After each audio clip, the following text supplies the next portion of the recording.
Non, on va faire ça. Et j'ai pas mes lentilles, donc on va faire avec. Alors, oui, je sais, tu te demandes, est-ce que c'est dans le court-métrage, le film ou le scénario? Aucun des trois. En fait, pour t'expliquer, dans ma tête, la présentation de ma chaîne devait plutôt ressembler à ça.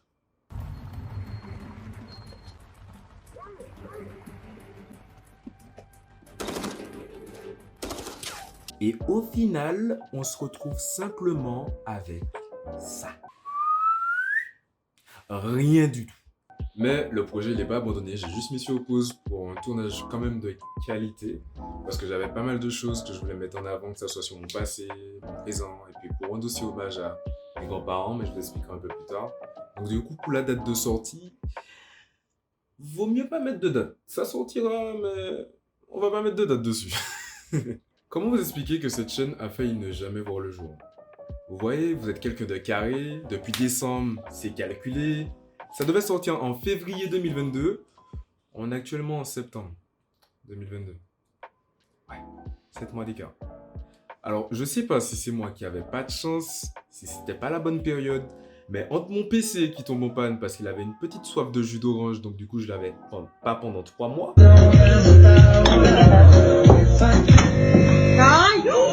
La base de datos de virus. Donc impossible pour moi de faire des montages. Deuxièmement, mon disque dur, vous faites un super beau tournage pendant 3 jours, vous le mettez du coup la veille, le lendemain, place au tournage, il est vide.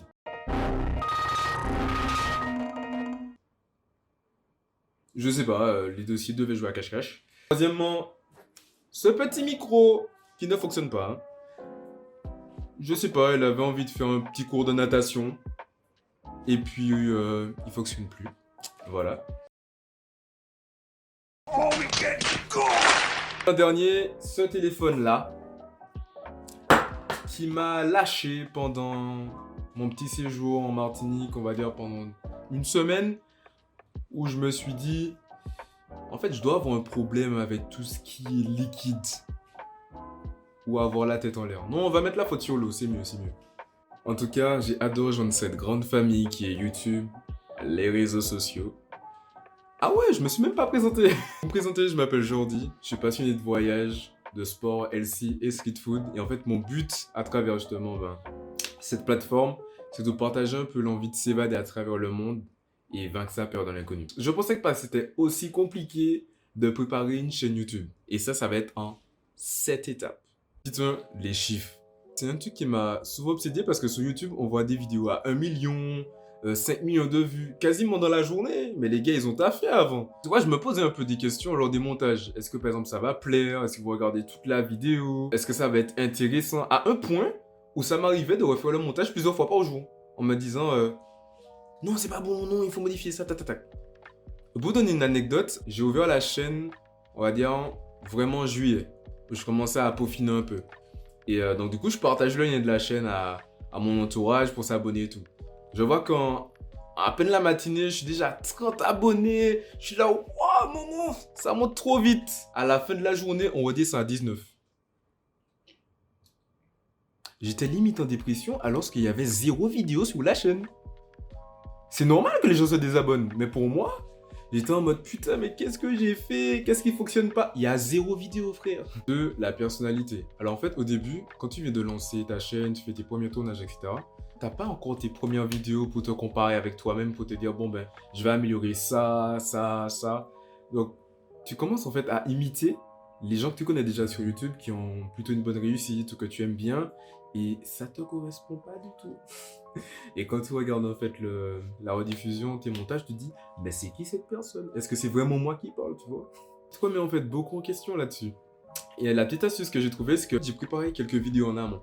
Donc ça m'a permis en fait de voir ce que je faisais au début, de voir comment je peux m'améliorer. Donc vous allez voir l'évolution au fur et à mesure, les choses qui ont changé, ont beaucoup plus confiance en toi, tu es beaucoup plus impliqué. Et ce qui fait que tu imites, c'est que tu sais pas encore quelle audience que tu vas toucher. Donc que tu sois introverti, extraverti, ambiverti, on est 7 milliards sur Terre. Donc forcément, tu vas trouver ton audience. Alors vous allez remarquer, je tourne parfois en fait des vidéos en groupe, que ce soit avec des amis, des proches ou des collègues. Ça c'est super intéressant. Je peux toujours demander des avis, des conseils, que ce soit sur le tournage, la luminosité, quelque chose, par exemple, que ça serait mieux de faire. Et ça te permet, en fait, de t'améliorer.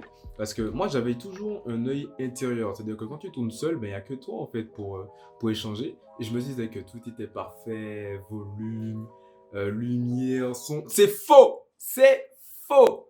Et en vrai, savoir communiquer, que ce soit avec des avis, des critiques, justement, dès que c'est constructif, ça nous permet vraiment de nous améliorer, mais de ouf. Et de ouf. Et mine de rien, ça te permet un peu de te préparer aux avis que tu vas avoir, par exemple, dans tes commentaires, que ce soit positif ou négatif. Ça va toujours t'aider à évoluer. Et c'est un peu ce qui te permet de communiquer avec ton audience et d'être un peu plus proche et ben, de créer justement de meilleurs contenus. 4. Se comparer aux autres. Alors là, mais là, je vous dis pas comment je me comparais, mais de ouf! Mais de ouf! Limite, je regardais des vidéos toute la journée, je regarde mon montage, je me dis, mais c'est de la merde! Comment j'ai fait pour tourner ça? Et des fois, tu t'inspires, tu prends 2-3 petits trucs dedans, tu commences à rajouter en fait dans ta vidéo, et là, tu te dis, c'est vraiment moi qui ai tourné ça, mais en fait, même en prenant quelque chose, ça reste de la merde. Oui, oui. Non. 5. La perfection. Alors, ça m'a tellement frustré en regardant des vidéos pour apprendre. On te dit, il faut vraiment faire attention à ce que ça soit de belle qualité, que tu aies un beau son. Hé! N'oublie pas, hein, il faut que ta vidéo, elle soit pas trop longue, ni trop courte. Hé! N'oublie pas, hein, il faut tenir ta caméra toute droite, hein, parce que là, elle est penchée, elle est pas bonne, hein. Hé! Il faut qu'on voit plus ta tête, parce que là, on voit rien, frère. Hé! C'est bon. J'ai compris.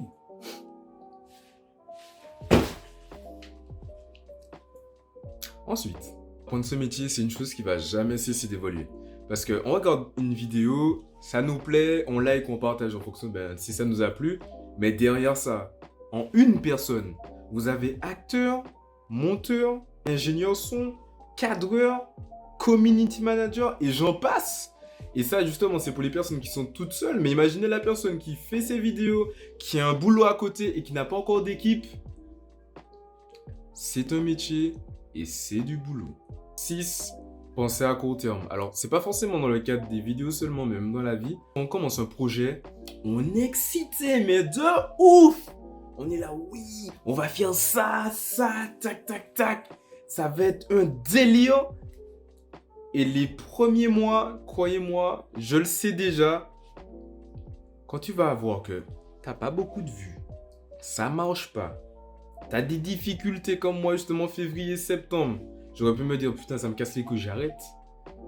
Mais ce qui m'a poussé les gars, c'est de voir en fait sur le long terme. J'ai un planning avec plus de 700 idées de vidéos. Et je sais que tout ne va pas plaire, peut-être que tout ne va pas marcher, mais en tout cas j'ai du contenu. Et je sais qu'à un moment, ça va péter. Dernier point, le plus important, le 7e, s'amuser. Le 100% de j'aime, ça n'existe pas. Par exemple, sur ta vidéo, tu vas la sortir, tu n'auras jamais 100% de personnes qui vont kiffer, qui vont te dire ouais, tac, tac, tac, tu vas exploser. Donc, autant que par exemple, tu fasses une vidéo, que tu kiffes, mais vraiment que tu kiffes, que ça soit le montage, tourner, ce que tu fais, que ça soit voyager, que ça soit donner des conseils, etc. Tant qu'en fait, tu vas rester naturel, que tu vas kiffer, même si ça fonctionne pas, au moins tu sais que t'as pas ce moment de ouf, que c'était un délire. Et tu vas continuer en fait à partager. Ça va être ça en fait ta vraie source. Parce que derrière, certes, le montage il peut être long, ça peut être parfois fatigant. Mais tant que ce que tu fais, tu kiffes, peu importe ce qui arrive, tu vas toujours avancer. Je vous donne un exemple. En général, j'aime bien par exemple tout ce qui est sport à sensation, tout ce qui va être les trucs qui me poussent, l'adrénaline, etc. et apprendre des choses. Je sais que chaque fois que je vais faire un tournage, même si en fait la vidéo, je la tourne ou je la tourne pas, je vais kiffer. Je vais kiffer, je vais passer un moment, mais de ouf. Et je vais revenir avec des souvenirs. Je sais que je suis arrivé comme ça, je vais repartir avec un truc en plus. Et c'est ça qui va faire la différence. Déjà, sous les premières vidéos que j'ai tournées, mais j'ai vécu déjà des trucs de malade. Et quand je pense aux autres idées, je me dis, si je vous partage ça, mais fou! Imaginons qu'on prenne tous un nouveau départ. Que tous, en fait, soit à redécouvrir. Par quoi, justement, tu commencerais? Pour moi, je pense qu'il serait temps qu'on s'évade.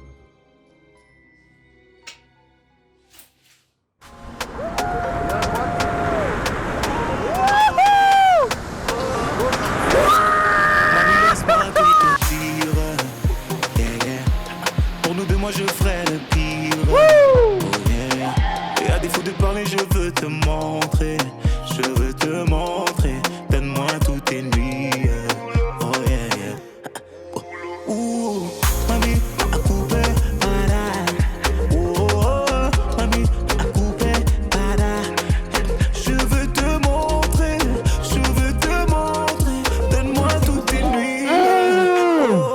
Eh, vous allez kiffer. Ah, vous allez kiffer. Oh, c'est cool.